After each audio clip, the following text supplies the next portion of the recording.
Hi guys, I'm back for the Chapter 13 side quest. So this has nothing to do with the main storyline whatsoever. It's pretty much takes place the night after we did the Chapter 13 battle near Castle Santa Ruz.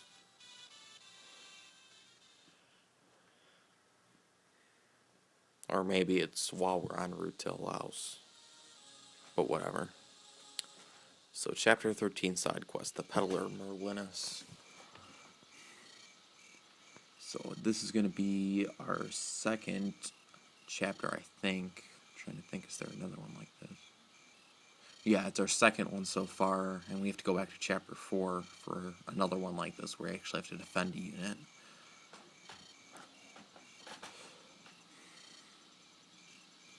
So it's another one of those where you just have to pretty much survive for a certain number of turns, and you don't have to kill anybody. You're probably going to end up doing, if you end up surviving, you're going to kill a couple of units, to be certain, but you don't have to go out and look and kill the boss. But there is another twist to this chapter besides just defending a unit. And this time, instead of being in a nice, decently spacious area of the building we were in for chapter 4, which had enough room that we could maneuver, we're going to be at a pretty disadvantageous position comparatively for this chapter. But anyway, we got a few random bandits that have decided to capture Merlinus, the guy we met earlier. And he's going to steal his stuff unless we help, so obviously we're going to.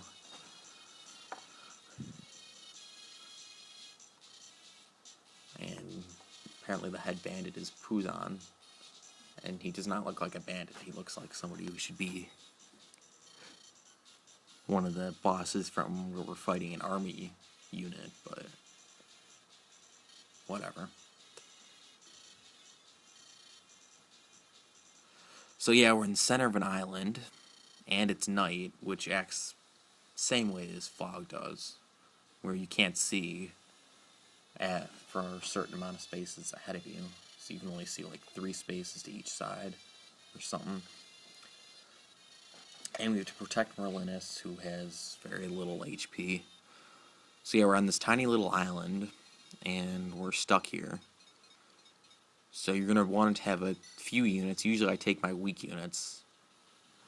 Definitely like Sarah and Rebecca. And just checking out guys' stats. I don't think I did this earlier. Anyway, and then maybe 1 or 2 stronger units. And just leave them in the center of the island, and then take the rest of the units and kind of start fanning out. And taking out some of these units, some of the other units. The boss is up in the northwest corner for Puzan. You can get him in the northwest corner.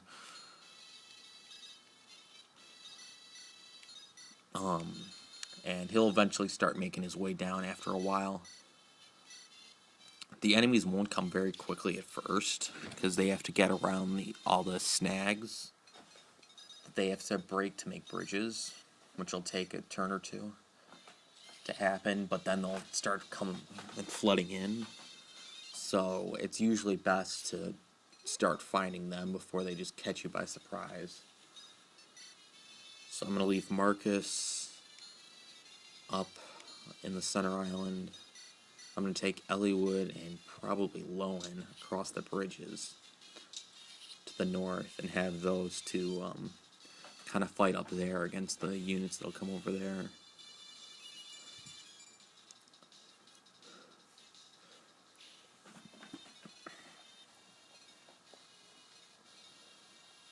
I think we're going to fight against our first nomads in this group. If you don't remember, nomads are archers on horseback, so they're a lot more mobile, and I think in most cases they're more powerful, although they are using bows still, which are pretty weak, but still you want to be careful of them. So I'm going to have Oswin and Dorcas on one side, and then Guy and Hector on the other side, down on the southern end. There's a village up in the northeast. I don't even remember what it has, and I might not even go get it, depending on how far I feel like moving out Oswin and Dorcas.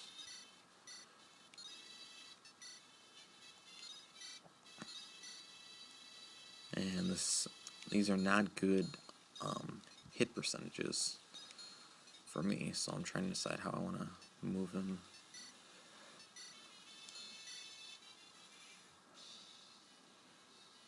So yeah, most the first turn or two are just going to be the enemies whacking on the snags.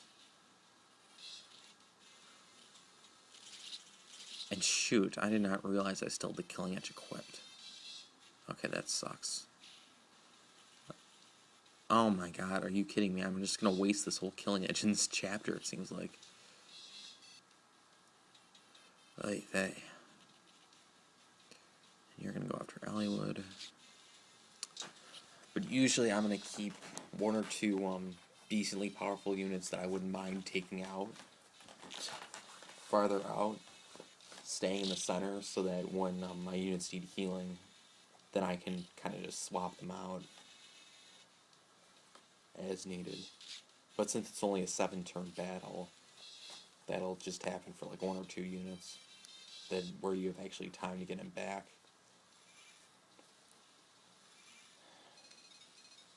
But if you're not careful, you can get overwhelmed pretty easily up at the top. I may have brought too many units down.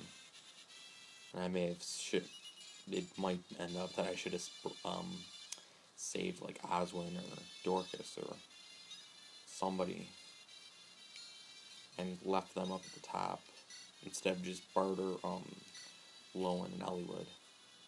I'm gonna go ahead and hit this snag down with Hector just so that I have a bridge that I can actually defend over there. Plus Hector has nothing to do, so why not? And if anybody has this question, it seems like it should be self-explanatory from what you just saw, but if it's not, you do not gain experience from whacking the snags or breaking like a wall or something, which I believe you actually do get experience for that in the later Fire Emblem games in Path of Radiance and Radiant Dawn. I think you actually do get a little bit of experience for that. And it's kind of funny seeing a unit level up and off of one of those, if I remember correctly, and you actually do get the experience, but you do not in this game.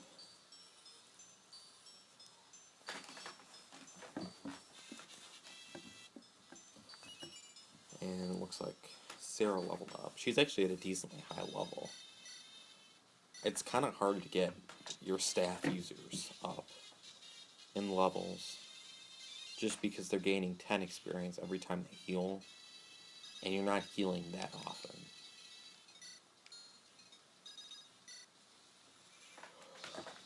So oftentimes, I'm not going to bother classing up my staff users. In fact, I don't think I've ever done it.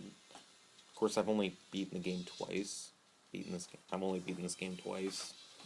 So it's not like I've played it 20 times and I've never done it, but I could probably play it 20 times and never do that. Especially because the promotion items that you need, you get certain items to promote, like we saw with the Night Crest with Wallace. The ones for magic users, I think you get like 2 or 3 of them, unless you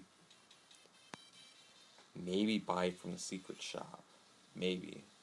I think there are secret shops in this game. If there aren't, then never mind. But I think you can only find like 3 of them that are for the magic users.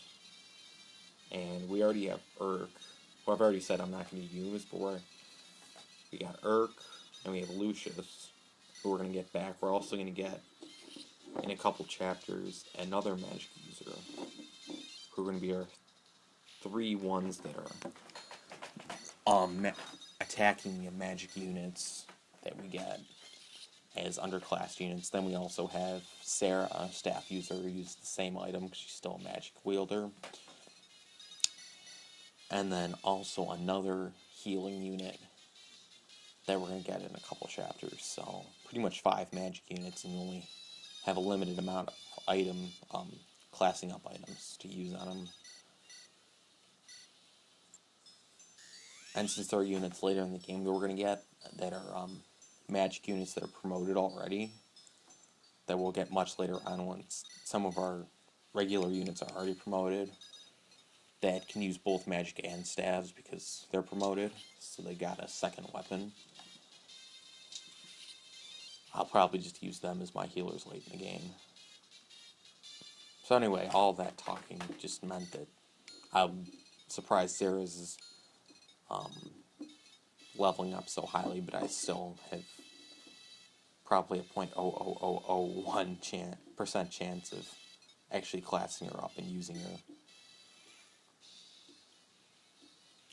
The only problem with using your magic units is dual magic and healings, that you can't carry as many stabs or magic tomes, because you can only carry 5 items in your stock. So pretty much you're limited. And you usually want to have, especially for magic units who have poor defense, you usually want to have like a vulnerary or elixir, some kind of healing item, because healing units can't heal themselves, which is kind of odd. But I don't think that happens in any Fire Emblem game at all. Oh, here's a Nomad. Decently powerful. Part of that was just that Eliwood has kind of crappy defense, since he's a sword-wielding lord. Or just a sword-wielder in general. And I'm a little bit worried about this north side. I may have to take Marcus. Oh, maybe not. I don't know. But anyway, since you usually want to have a vulnerary with your dual magic staff user, and then you can usually there are 2 stabs that you're going to want to bring, like a healing staff and then a staff that does something else. Because you're going to get stabs later in the game that do other things besides just healing.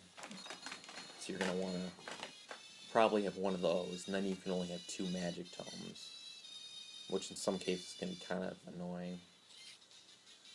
Especially if you have magic units that can do, where you have like a weaker tome that you want to use and a stronger one that has limited use. Or a ranged tome that can go more than just 2 spaces.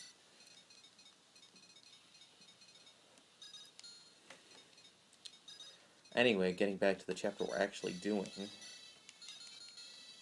I'm trying to figure out how I want to seal this off, because I'm worried about the stupid Nomad who's getting in my way really badly, and I don't want to kill him with Rebecca, because I don't want to give Rebecca that experience, because I have this bad feeling that they're going to kill off like 40 experience, and I'm going to waste it on Rebecca.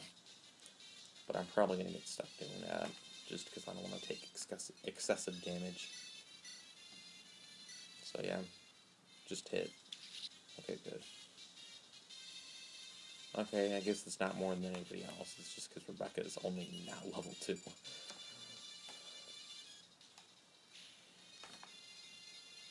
Let's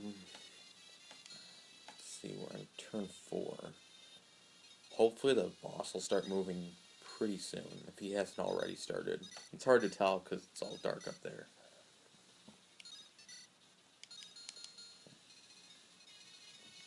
Whether Pouzon or Pouzon or whatever has actually started moving. But he will eventually. And I'm hoping that I can get the kill with...